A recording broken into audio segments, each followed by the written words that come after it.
Holy smokes, the market is bleeding like there's no tomorrow. What is happening to the market right now? There are 5 key reasons that the market went down, but I'll be honest with you and I will say it up front. Those 5 reasons are not important if you look at the long term. However, it is still nice and interesting to understand what are the things that are driving the market short term and how you could potentially react or kind of be proactive to that so that you prepare things ahead. So, before we start, please, guys, I ask you one thing and one thing only. Please to smash the like button right here and subscribe to the channel right away. So, let's begin by an introduction. So, my name is Dr. Uwais and I've been invested in the stock market for the last 9 years. So let's get right into this. So 5 key reasons that really the stock market went down. So if you look at the overall market, as you can see right here, specifically if you look at Micron down 13%, AMD down 6%, and if you look at the semiconductor ETF, which is the VanEck semiconductor ETF, it is down in the last day, just today, down 7%. And as you can see right here, all in red. So really what is happening? So before I tell you those 5 key reasons, just look right here at the other numbers. So as you can see, although the tech overall market has gone down, despite all of that, you can see other markets are not down as much. And actually, if you look at the other markets, it can be even more green. And this really brings us to a critical part in this video, is that you always have to balance your portfolio, guys. Remember, don't buy and put all your eggs into one basket, as the saying goes. Always remember to balance your overall portfolio, and that is what we're here for. Although AMD, Micron, and all the other semiconductor stocks, including Marvell as well, those stocks have gone very well over the past couple of quarters, but despite that, you always have to balance your portfolio and pick the right choices, and that is what we're here for. So, now, the 5 key reasons that the stock market went down today, specifically the tech semiconductor stocks. Now, number one is related to the oil prices. As you can see right here, today the oil prices went down a bit, but if you look at the past 5 days and if you look at the past month, the oil prices have gone down 12%. Now, although this would initially seem as a positive thing, but because the oil prices went down, well, that meant that the overall market, the semiconductor stocks, if you look at the past month, the stocks went up, and if you look at the past 6 months, the stock and the ETF is up 70%. So it is just natural that those investors would take some profits. So that is key number one behind the move today, is that some investors are taking some profits. Now, the other thing that really came out, as you can see right here, the ETF went up 70%, so investors were taking profits. Now, the other key risk that really, or the other key reason, sorry, that really drove the market down today, specifically the semiconductor stocks and the high-flying companies, is what we can see right here, is the 10-year treasury yield. So as you can see, now it is sitting at around 4.49%, which is, if you look at the past year, it's almost at its peak, and if you look at the past 5 years, it's kind of been hovering around those numbers, kind of close to the peak, although the peak was more in 2023, as we all know. So this is the second reason. Then a third reason, which was maybe one of the most important reasons in my opinion, is the SK Hynix announcement that came yesterday that did not receive a lot of attention. So SK Hynix told us that they wanted to prioritize a type of memory, which is the DDR5. So over the HBM4.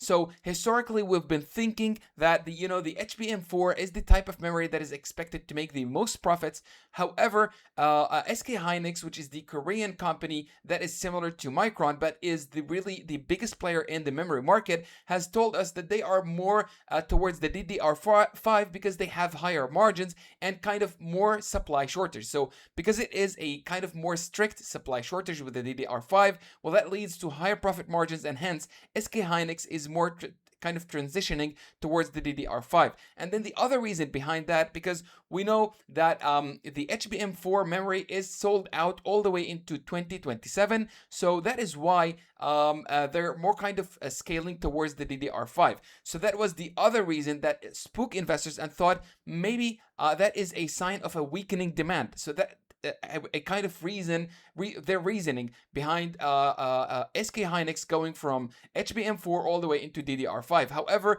the management later on told us that this is mainly because there is a more shortage within the DDR5, and that this would yield higher profit margins. So this is the fourth key reason. And then also, if you look at the fifth key reason, is what we always tell you about is buy the rumors and sell the news, or buy the hype and sell the news. So basically what that means is that, we've got Micron's earnings coming up, for example, tomorrow.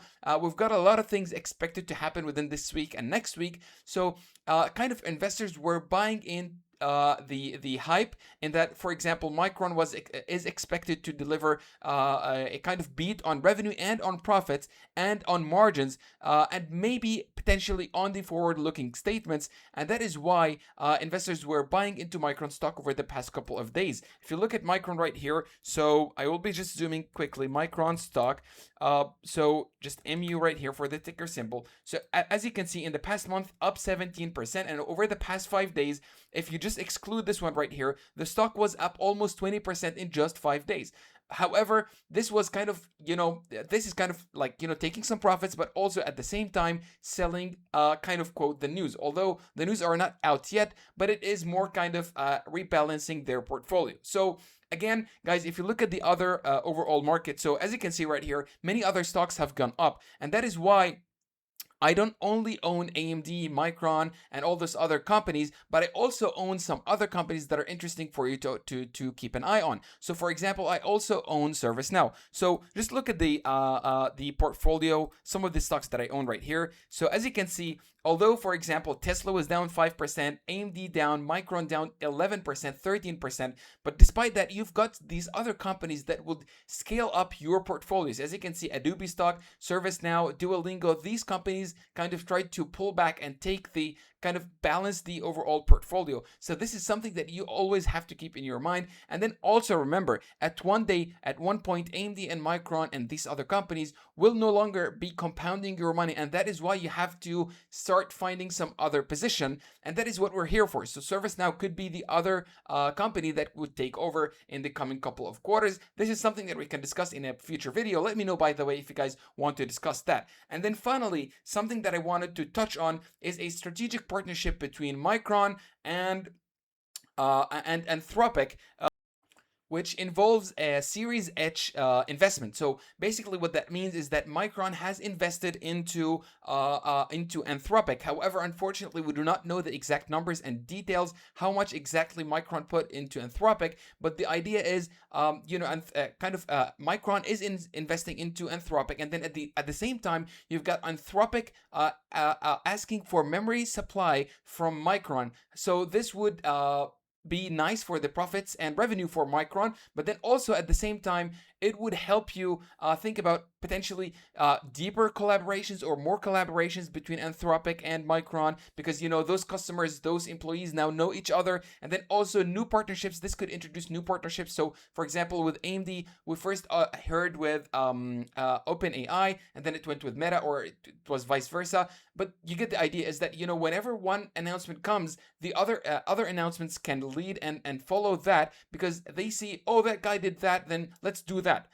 So which is kind of similar to what we see with chasing the stock price for the Wall Street analysts. So as we can see right here, this is really, really nice for Micron and the overall memory market. And this is a long-term partnership that could expand more than 2027, because we know Micron is already sold out into 2026 and even 2027. So this partnership here could see things ahead of 2027, or after, 2027.